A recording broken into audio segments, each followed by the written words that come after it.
¿Por qué es importante hablar sobre el duelo? Para nosotros como profesionales, pues para estar preparados porque es una situación bastante común que llegue a consulta. Por otra parte, es importante conocer el proceso, sobre todo para que entiendan cómo funciona, por lo menos tengan algunos fundamentos al respecto y sepan que el pasar por procesos de duelo es completamente normal cuando tenemos una pérdida significativa. ¿Cuáles son esas creencias erróneas más comunes que inciden en la elaboración del duelo? Suelen ser que el duelo debería elaborarse en un tiempo relativamente corto. Entonces hay gente que si en 2 meses no se siente mejor, creen que entonces hay algo mal con ellos. Otras que si uno deja ir a la persona en paz, entonces no debería doler, sobre todo cuando es un fallecimiento. Pueden haber muchas creencias, pero esas son bastante comunes. Y otra creencia común es que no debería doler tanto, que si duele es que hay algo malo conmigo. Es una creencia errónea porque el duelo pues provoca cierto dolor y eso es normal, es una reacción esperable. En ocasiones más bien intentar bloquear esa tristeza y no sentirla puede acarrear más bien mayores problemas. ¿Cuánto tiempo dura un proceso de duelo? Es difícil decir, por lo menos en el DSM-5, ya en la versión revisada, la nueva, hablan, por ejemplo, de trastorno por duelo persistente y es cuando dura ya más de un año. Entonces, se asume que un año aproximadamente para que la persona haya recuperado bastante estabilidad de vida, incluso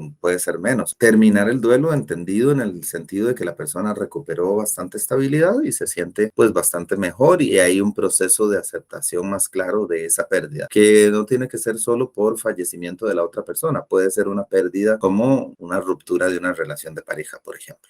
¿Es el duelo un proceso lineal? No, no es un proceso lineal. Algunas teorías suenan como a que pasa por un proceso lineal de negación e ira y otras, pero en realidad no hay una sola teoría. Existen diversos modelos explicativos del duelo y que tienen convergencias y divergencias. Ahí es donde vemos que no es tan lineal el asunto. Y en ocasiones, ciertas emociones o supuestas etapas del duelo pueden converger unas con otras. En algunas personas es más larga una que otra, etcétera. Cuando no hablamos de la persona que murió, nos ayuda para un mejor manejo del duelo. No, más bien una de las primeras tareas del duelo es que la persona se exprese. Ahora, no sé si exactamente hay que hablar de la persona que murió, pero sí por lo menos expresar sus sentimientos. O sea, si se acaba de morir alguien que quiero, por lo menos tener espacio para yo expresar. ¿Qué pasa si no se lleva un duelo adecuadamente? Hay que definir también qué es la palabra adecuado. Vamos a entenderlo por ahorita como que la persona se exprese, se permita sentir, pase por las emociones que tenga que pasar y vaya desarrollando pues esa aceptación de la situación y esa readaptación a una nueva vida sin esa persona que era tan importante. Eso sería llevarlo adecuadamente, vamos a suponer o partir de ese supuesto. Si no se lleva adecuadamente, ¿qué pasa? A veces generamos duelos sumamente prolongados o también personas que para no sentir las emociones empiezan a desarrollar toda clase de conductas, exceso de alcohol, exceso de drogas, saturarse de actividades,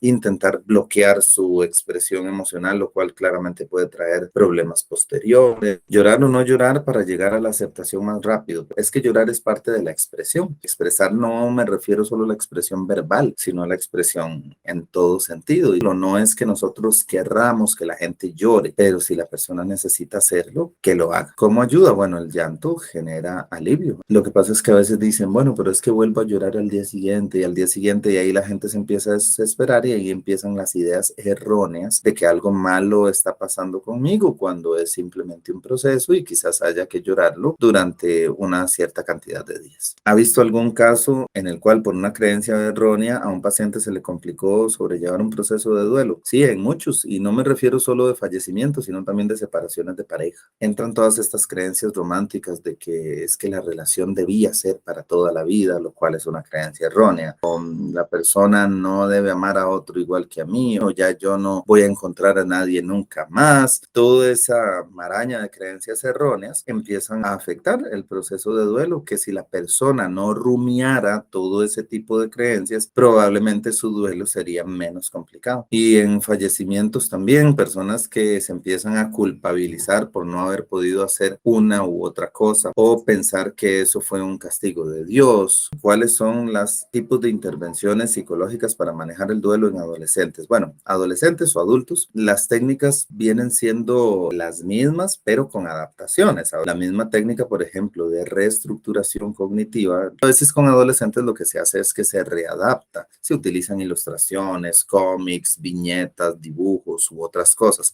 pero la técnica en principio, en su base, es la misma. ¿Cuál es el abordaje que más se recomienda? Generalmente es un conjunto de técnicas. No quisiera como dar una receta, pero bueno, una es la reestructuración cognitiva con todo lo que se hace para eso, que puede haber diálogo socrático y el debate puede optar muchas formas: debate humorístico, debate didáctico, debate metafórico, debate autorrevelador. Hay también psicoeducación, todo el proceso de brindar información veraz, científica sobre cómo son los procesos de duelo, a la vez que desmitificamos. También puede ser ejercicios de exposición al malestar, porque a veces las personas están bloqueando el malestar y paradójicamente eso hace que el malestar se prolongue. Entonces se pueden hacer ejercicios de exposición progresiva y paulatina al malestar que se está sintiendo. Incluso puede ser a nivel de imaginación. Biblioterapia, que al final eso es un auxiliar de la psicoeducación o de la reestructuración cognitiva. La activación conductual, en síntesis, puedo decir que tiene que ver con empezar a prescribir a la persona actividades placenteras de forma sistemática para que empiece a recibir satisfacción de su medio ambiente. A veces los duelos se pueden complicar mucho, sobre todo cuando una persona tenía una relación muy dependiente con la persona que falleció. Me refiero a estas personas que solo sienten placer cuando hacen las cosas con la persona con la cual depende. Por ejemplo, que yo soy un tipo que le gusta ir a restaurantes, le gusta ir al cine, le gusta ir al teatro, me gusta patinar, pero todo con mi pareja. Y de hecho, cuando mi pareja no está, no hago nada. Por supuesto que en el momento en que ella fallece o me deja, se lleva todo, por decirlo así. Entonces, ahí una activación conductual empieza a ser imprescindible. Es necesario que yo aprenda a hacer actividades que me generen gratificación y satisfacción y bienestar ya sin esa persona.